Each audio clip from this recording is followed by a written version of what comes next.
If you've listened to this podcast for more than 5 minutes, you already know my nervous system lives on the edge.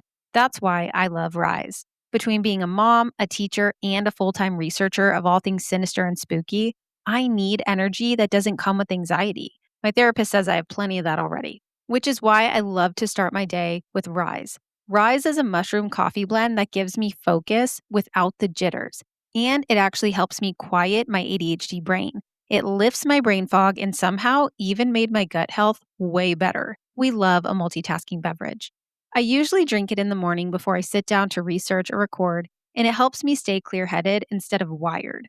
I like to add a little cacao powder, a sprinkle of cinnamon, and of course, my favorite creamer. Then suddenly, it's a delightful little cup of emotional stability. RYZE isn't just coffee, it's gut health and nutrition that your body actually craves. With lion's mane, cordyceps, reishi, shiitake, and turkey tail, you'll be saying, holy shiitake, I can actually focus because these mushrooms help maintain focus throughout the day. They help maintain your stress levels, and they even boost immunity while clearing up that pesky brain fog. So if you're trying to kick your caffeine habit or you just want something that's genuinely better for your nervous system, head to the link in the show notes and use my code suspectsandspiritspodcast15 to get 15% off your first purchase. What have you got to lose? Again, that's Suspects and Spirits Podcast 15 to get 15% off your first purchase. Your lizard brain will thank you.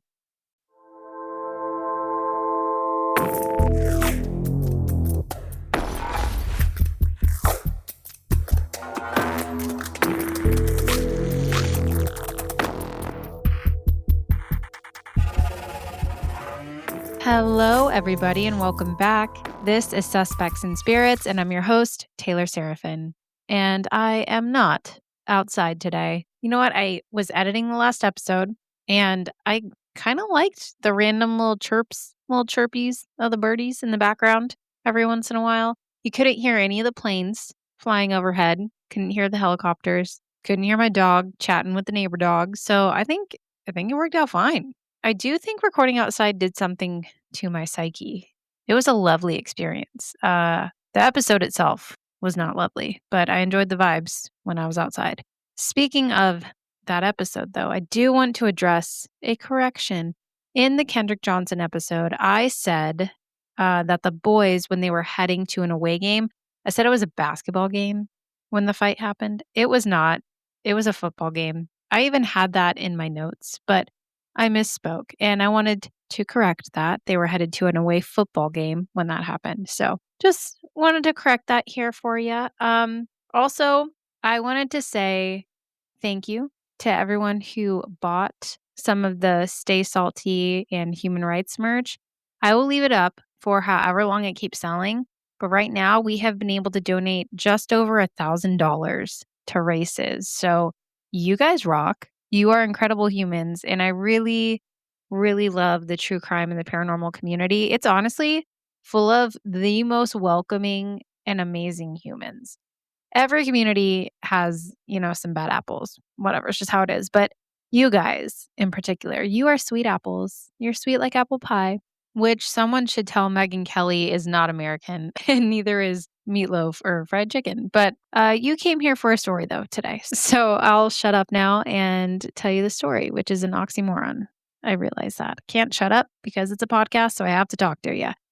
So today's episode is paranormal. If you're new here, I alternate between episodes. So next week will be true crime. I will also have the bonus episode out for you guys this Friday. It's our February Booze Clues. If you haven't submitted your story, but you want to, there's still time. There's always time. Booze Clues happens every month. On the last Friday, or at least I try for the last Friday of each month. So send in your stories, spooky, funny, embarrassing, criminal, hometown horrors, any genre, really. Send them my way, and I'll try my best to read them on the pod. Now, today's story isn't super long, which I'm sure you saw, but it is something that I know we all love to hear about and talk about in this community, and that is a haunted hotel. And wouldn't you know, it is in California. California really just goes all out with the true crime and the ghoul friends. So much haunted history there. For today's episode, though, we are going to be exploring the hauntings at the Hollywood Roosevelt Hotel. So let's get into it. I'll set the scene. Picture it. It's Los Angeles, 1927. Oh, what I would give to be there. Hollywood Boulevard is still new money and ambition. Studios are rising, fame is becoming an industry, and at the center of it all, Hollywood Roosevelt Hotel opens its doors. Built in Spanish colonial revival style, the Roosevelt was designed to impress, and oh baby, it did. It had high ceilings, ornate detailing, arched walkways. It wasn't just a place to sleep, it was a place to be seen. 2 years later, in 1929, they actually hosted the very first Academy Awards ceremony there. It was held inside its Blossom Room, and it lasted only about 15 minutes, which I thought was really interesting. There were only about 15 awards given out, no broadcast, no spectacle because it's the 20s. It was just a room full of industry insiders who had no idea that they were launching a tradition that would outlive them all. So I thought that was a cool little fact. The Blossom Room actually still exists, and it's the same space, same general layout. But staff have said that late at night, when events are over and the ballroom is empty, the room doesn't feel empty. Not dramatically haunted, just like a different vibe. Cold pockets of air, the sound of what feels like footsteps on hardwood when no one is there, the sense of being watched from the back of the room, like an audience never quite left. And then there's upstairs. One of the hotel's most talked about stories centers around room 1200. This is what made me want to cover this case because I love this woman. Room 1200 was the suite associated with Marilyn Monroe. Before she was Marilyn, she was Norma Jean, right? She was Norma Jean Baker, and she lived at the Roosevelt for nearly 2 years early in her modeling career, long before she became a global icon. At the time, it was just a place to stay while she worked. It was very convenient. But decades later, after her death, guests began reporting something unusual connected to a mirror that had originally been in her suite. According to hotel lore, that full-length mirror was later moved into the hallway, and that's when the sightings began. Guests have described catching a glimpse of a blonde woman in white in the reflection behind them, not standing still, not staring, just like walking past. One guest reportedly said that she saw a woman adjusting her hair in the mirror's reflection, and then when she turned around, the hallway was completely empty. Another staff member described the figure as appearing mid-step, like she was in motion and then just gone. And what makes this account more unsettling isn't necessarily like aggression or fear. It's more the tone that people use to describe it. Several have said that the presence feels almost sad, like kind of melancholy, not very threatening, just kind of lingering there, which we know about Marilyn's life. It was not a great time for her, unfortunately. So I can absolutely see how that presence, that energy might feel a little more sad. Anyone who knows me knows I've loved Marilyn Monroe since I learned about her. I just thought she was extremely poised and intelligent and wonderful. But learning about her childhood and everything she went through in stardom as well, it's very sad. So I can definitely understand how that would be the vibe you get there. I still would love to go and see the mirror. So the next time I'm in LA, I definitely want to pop over to the Hollywood Roosevelt and just ask if I can go see the mirror. But there is more to this hotel than just a spooky mirror. Further down the hall is room 928, associated with actor Montgomery Clift. Clift stayed there in the early 1950s while filming From Here to Eternity. He was known to rehearse obsessively, pacing and practicing trumpet in his room late into the night, which I guess if I was a guest there that would be a little annoying. Guests who have stayed in room 928 in the decades since have reported hearing a faint trumpet music. Others describe the distinct sound of someone walking back and forth across a floor, not above them, not outside the hallway, but inside the room itself. One couple actually reported waking around 2 a.m., and the wife asked her husband to stop moving around. She was like, "Can you cut it out? Can you stop?" And he insisted that he had not gotten out of bed. But the footsteps, they said, continued anyway. Some guests claimed that their luggage had been moved overnight, and others say that they felt the mattress dip as if someone had sat briefly at the edge of the bed. And maintenance inspections have never turned up any structural explanation for the footstep sounds or any of the weird phenomena.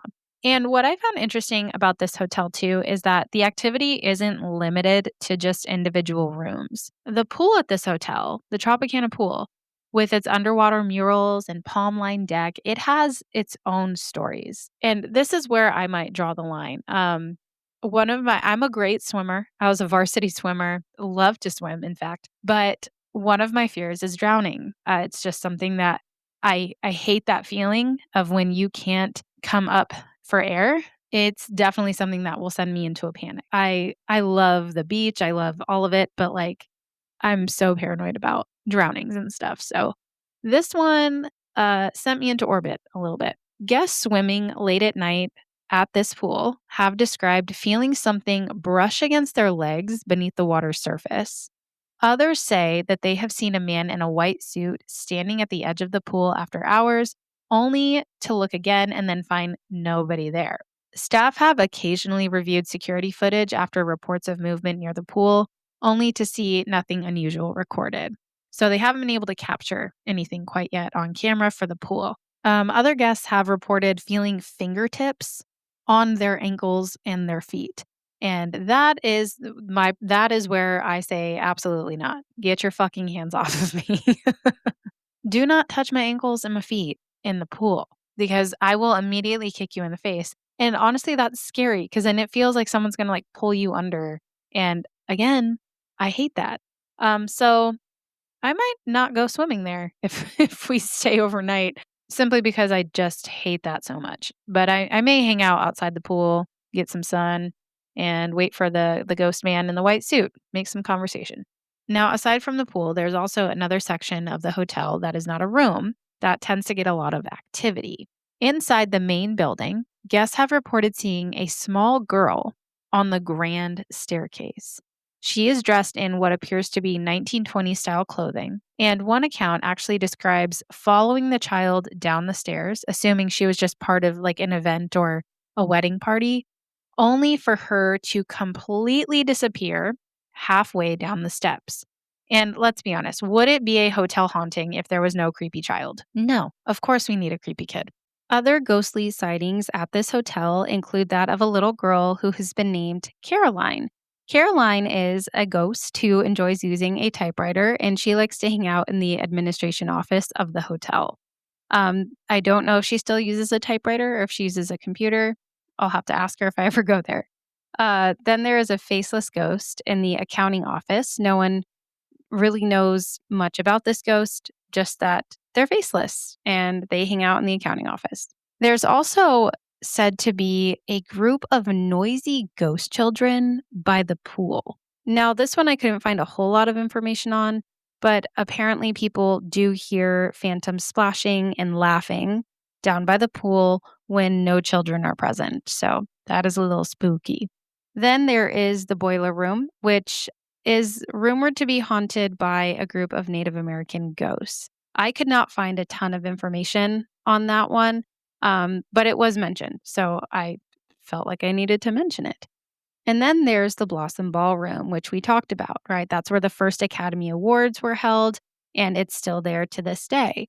Apparently, there are two male ghosts that like to hang out in there. One of them is dressed in a tuxedo, and the other is dressed in a white suit. The one in the white suit apparently likes to play the piano. So people will be walking by the ballroom, or the ballroom will be completely empty, doors open, but people are still hearing that soft piano music coming from the Blossom Room, which is something that I would love to witness. I think phantom music is both creepy and also kind of beautiful. And then there are just the various other ghosts that like to roam around and play tricks on people, locking them out of their rooms, making loud noises, stomping around, banging on things, just that kind of stuff. Very typical, haunted behavior. Now, you might be asking if there are any deaths that occurred here that are, of significance to the hauntings. And I will say that considering that this hotel is the oldest running hotel in Los Angeles, the Roosevelt has witnessed surprisingly few deaths. Out of those were mostly from natural causes or accidents, as opposed to the history of violent deaths at places like the Cecil Hotel. That one is infamous. We know this. So I'm not going to go over every single death that did occur there. I will say some of them were just natural causes, heart attacks, passing in their sleep. Some people lived there at this hotel for a long time. There was one account where Mother Hull was what she was known as. She lived there for 17 years and she just passed peacefully in her sleep. So she's one of the ghosts that likes to hang out there. But I will say one of the more famous, widely documented deaths directly tied to the hotel's history was Clara Blandick. You guys might know her as Auntie Em from The Wizard of Oz. Unfortunately, in 1962, Clara died by suicide in her hotel room at the Hollywood Roosevelt Hotel. I haven't seen a whole lot about her ghost being at this hotel, but I mean, that doesn't mean it's not there. And as I said, a lot of the deaths that happened here were, natural causes, accidental. However, there was one that I came across that happened on March 28th, 1949. And this was Robert Beecher Titus. He was originally from Washington, and he was captain of waiters at the Roosevelt Hotel. So he worked there, and they found him stabbed to death after midnight by his wife. But you guys, his wife said it was totally just an accident. Sorry, I don't mean to laugh. It's not funny that he got stabbed. I just girl, how does that happen accidentally? What do you mean? That is wild to me. But that was the only murder that I could find that occurred at this hotel. Unfortunately, a lot were suicides. Another tragic death that took place here was that of Frank Louis Dugan. He was a prominent horse and stock breeder from Kansas. And on January 11th, 1939, he became extremely intoxicated and he was escorted up to his hotel room on the 8th floor. And the staff locked him in for his own safety. But upon waking up, he believed that he was being held hostage. So he tried to escape the room by making a rope out of the bed sheets. And it unfortunately did not end well. He ended up dangling from the rope at the 7th floor. And unable to hold on any longer, he plummeted to the 3rd floor annex roof where he died on impact. So, like I said, a lot of these are really rough, very sad, but only one murder that I could find, which is great. Now, does that mean that there weren't any other unsavory deaths that occurred at this hotel? Not necessarily. It seems like back then, even now, a lot of the deaths reported on are more for prominent members of the society or people who lived or worked there regularly. So if somebody was more transient or maybe, a sex worker, if they did die there may be no documentation. They may not have been reported on. So we just don't know with older stories like this. The last one that I will mention is kind of well known, or his son was well known. This man's name was Max Baer Sr., and he unfortunately died suddenly of a heart attack in his hotel room at the Roosevelt. Now, this one was more reported on because of his son. His son, Max Baer Jr., would become known for his part as Jethro in the Beverly Hillbillies television show, which I think a lot of us are familiar with. So those are the deaths that did occur at this hotel. Obviously, not as bad as some other places we've heard of, but definitely not great and absolutely adds a layer to the energy there and all the strange phenomena that occurs. The elevators here have also been known to open on empty floors, which that is a little creepy. Not a huge fan of that. The elevator game is a real thing, and that scares me. Phones there have also been known to ring nonstop in completely vacant rooms. And then there are the doors at this hotel, which have reportedly locked from the inside without any explanation. And I'm not talking about the main door to the room. Those obviously you need a key to enter those. But I am talking about the bathroom doors, things like that. They just lock from the inside and no one knows why, which is a little spooky. Now, none of these stories on their own are like super explosive, right? There's no viral videos of full bodied apparitions, no dramatic poltergeist accounts of furniture flying across the rooms. None of that. Instead, the Roosevelt has accumulated over nearly a century of something a little more subtle. It's repetition, a pattern of guests and staff describing similar sensations in similar places, often without knowing the hotel's history beforehand. And I will be completely honest with you. I too did not know this hotel's history. I just didn't.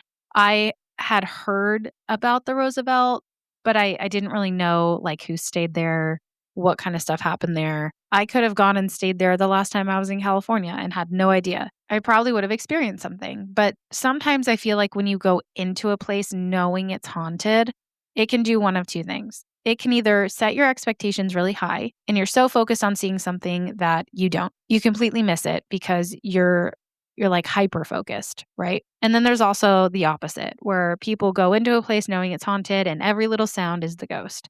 And I will admit to of having done both of those things in places that are known to be haunted. Either I'm like so focused on trying to get evidence that I have to remind myself to just like let it happen organically, or I attribute every little weird feeling to there being a haunting. Now, that was long ago. I've since grown in that aspect, and I go into every situation with just an open mind, and whatever happens, happens. If it doesn't, that's cool too.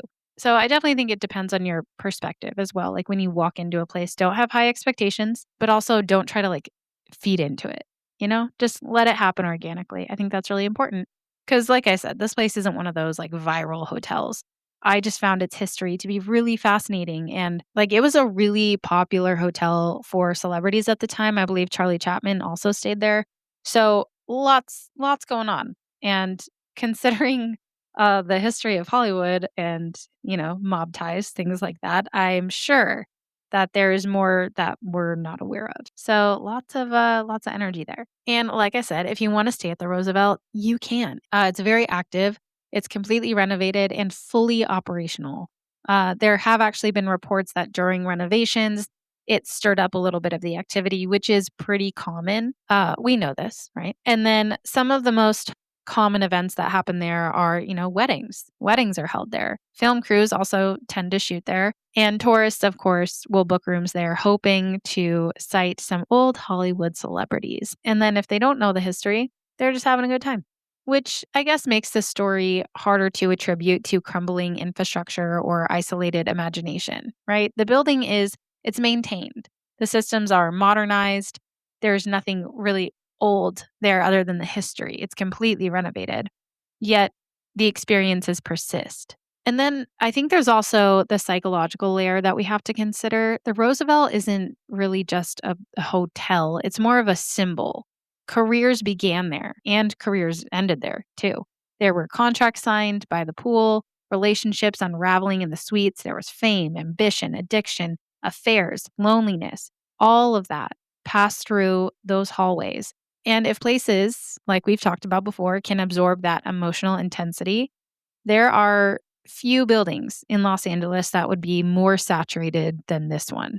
Um, I mean, with the exception of the Cecil Hotel, which I will be covering eventually. I almost did that one for today, but there's just so much. There's so much to that place.